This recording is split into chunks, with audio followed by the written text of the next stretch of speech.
여러분 안녕하십니까, 강신업 변호사입니다. 명태균이 창원지검에 오늘 출두했습니다. 창원지검에 소환됐습니다. 지금부터 집중적인 수사가 벌어진다고 합니다. 그리고 나서 창원지검은 바로 구속영장을 청구하겠다는 것이죠. 명 씨는 구속을 피할 수 없을 것으로 보이는데요. 이 소식 빠르게 전하겠습니다. 소식을 전하기 앞서서 아직도 강신업TV 구독자가 아니신 분께서는 지금 바로 강신업TV 구독 버튼을 눌러주시기 바랍니다. 더 좋은 방송으로 보답드리겠습니다. 자, 명태균 지금 창원지검에 소환이 됐는데요. 뭐 지금 거의 빡빡 깎은 건지 머리가 거의 없어요. 대머리인지. 그리고 나이에 비해서는 상당히 노쇠한 모습을 보이는 그런 건데요. 또 지팡이를 짚고 나타났습니다.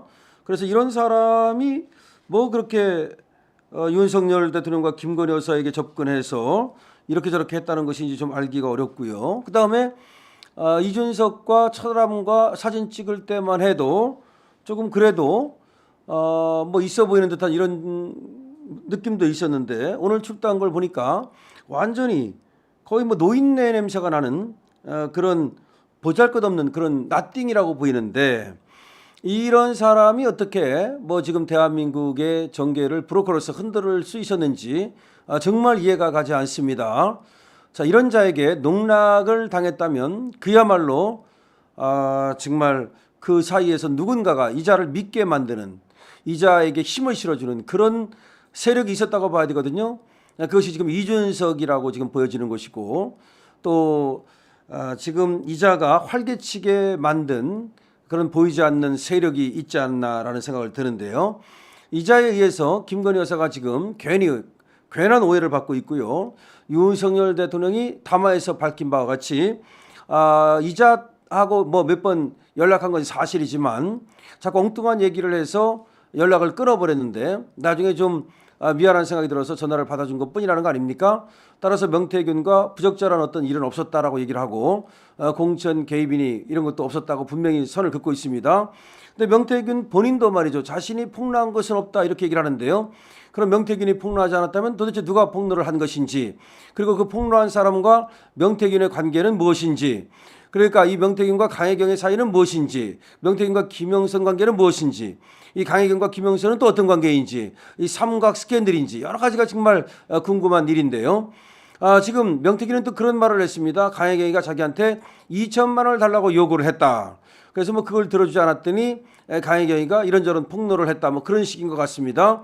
강혜경은 지금 창원지검에다가 40개의 녹취를 제출했다는 것이고요. 그다음에 국감장에 나와서도 이런저런 이 명태균이가 김건희 여사와 또는 윤석열 대통령과 서로 교류하면서 말하자면 공천에 개입했느니 그런 얘기를 했습니다만은, 하여튼 이런 것들이 이제 명태균의 수사를 통해서 모든 것이 밝혀질 건데요.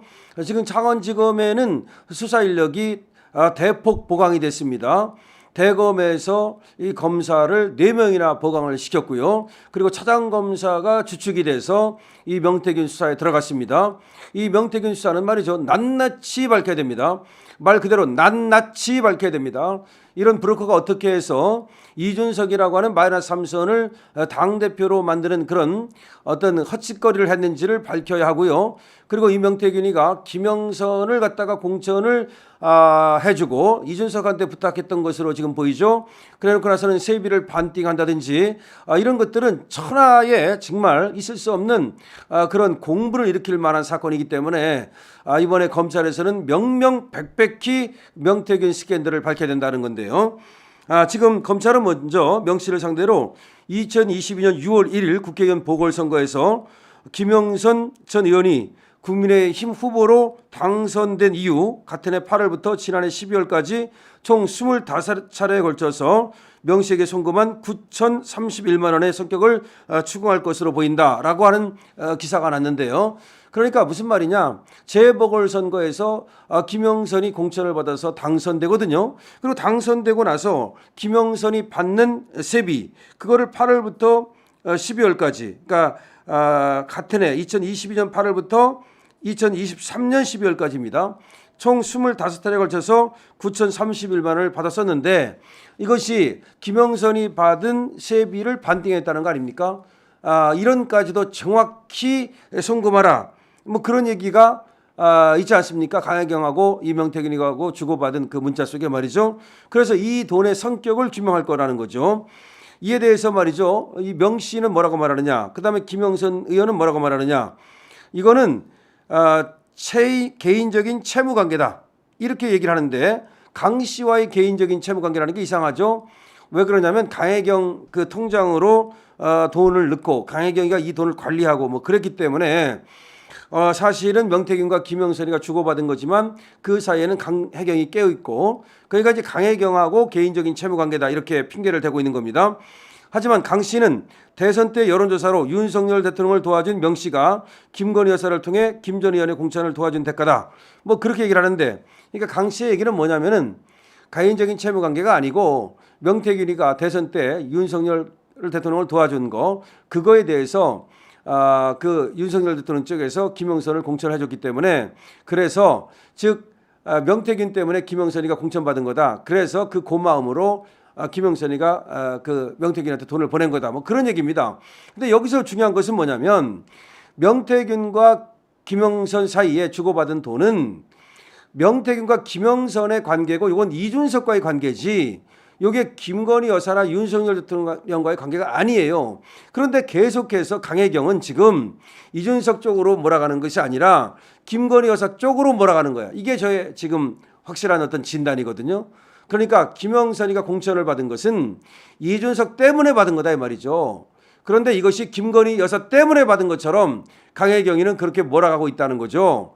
그리고 이준석이는 뒤에 살짝 빠져 있고, 그리고 명태균이는 뭔가 정확하게 얘기를 안 하고 있고 그냥 개인적인 채무 관계다 이렇게 얘기를 하니까, 그러니까 오히려 검찰은 안 믿죠. 니들 사이에 무슨 개인적인 채무 관계가 있었느냐. 그게 제가 봐도 개인적인 채무 관계가 아니고 공천을 해주고서 받은 반띵이 맞다고 봅니다.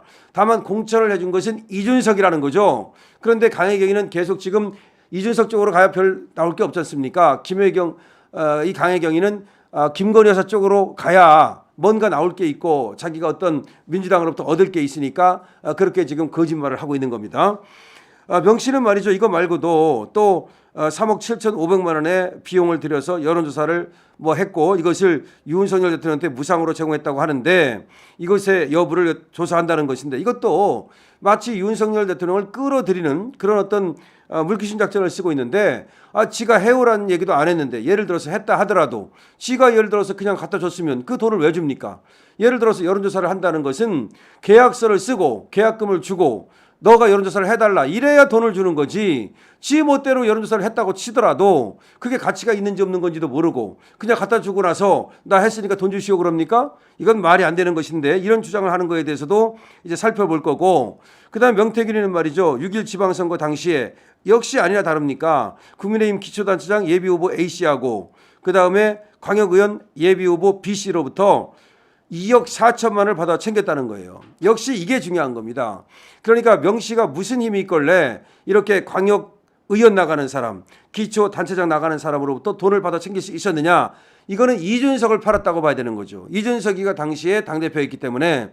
근데 물론 이제 원칙적으로는 이준석이가 해준다 그래서 돈을 받았을 가능성이 있는데, 이것도 명태균이도 은근히 마치 김건희 여사가 관계가 있는 것처럼 그렇게 약을 팔았고, 강혜경도 그쪽으로 약을 팔다 보니까 아무런 어떤 죄도 없고 잘못도 없는 윤석열 대통령과 김건희 여사가 마치 명태균과 뭔가 엮여 있는 것처럼, 이 공천과 엮여 있는 것처럼 자꾸 이렇게 호도가 되고 있는 겁니다. 자, 그래서 말이죠, 지금 두 차례에 걸쳐서 검사 6명을 파견받아 가지고 검사를 11명으로 지금 수사팀을 확대를 했고요. 계속해서 이제 강혜경을 불러 가지고 조사를 했습니다. 왜냐하면 강혜경이 이런저런 얘기를 하고 있기 때문에 심지어 8번째 조사를 마쳤답니다. 강혜경을 8번이나 불러가지고 참고조사를 했기 때문에 완벽하게 지금 강혜경이 얘기하는 것을 이제 확보를 한 거죠. 다만 이제 강혜경이 얘기하는 것이 맞는지 여부는 이 김영선 얘기하고 명태균 얘기하고 나중에 이준석까지 불러야 됩니다. 이거는. 왜냐하면 여기는 확실하게 이준석이 관련되어 있는 거기 때문에. 그리고 명태균이가 얘기를 하잖아요. 강혜경한테 전화하면서 이준석이가 여기를 전략공천 지역으로 만들었다. 창원 이창을. 그리고 이준석이가 그러더라. 이 김영선이가 상대방 민주당 후보를 이겼다는 그런 여론조사를 갖고 와라. 그러면 사무총장을 설득해서 내가 공천을 줄 수 있다. 이런 식으로 말을 하더라. 이게 분명히 나오지 않습니까? 그러니까 이준석이 공천 준 거예요. 그런데 그걸 갖다가 김건희 여사 쪽으로 자꾸 몰아가고 있는 겁니다. 자, 명태균이가 오늘 검찰에 출석했는데요. 명태균에 대해서 집중적인 조사를 통해서 아마 계속해서 체포하고서 조사를 할 것 같습니다. 그러니까 집에 안 돌려보내고 그리고 바로 이제 구속영장을 칠 것 같은데요. 물론 48 동안은요 긴급 체포가 하면 구속영장 없이도 조사를 할 수가 있습니다. 그런 다음에 바로 이제 구속영장을 쳐가지고 구속시키면 됩니다. 왜 구속을 시켜야 되느냐?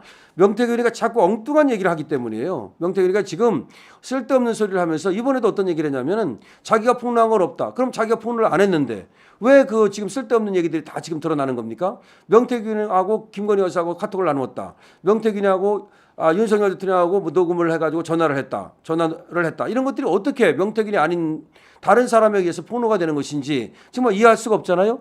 만약에 그런 것들이 다른 사람에 의해서 폭로가 된다면 명태균하고 그 다른 사람의 관계는 뭔지 또 이걸 알아봐야 되겠지 않겠습니까? 하여튼 명태균을 낱낱이 조사해서 이자의 지금 이준석과의 관계를 밝히는 것이 저는 이 사건의 핵심이라고 봅니다.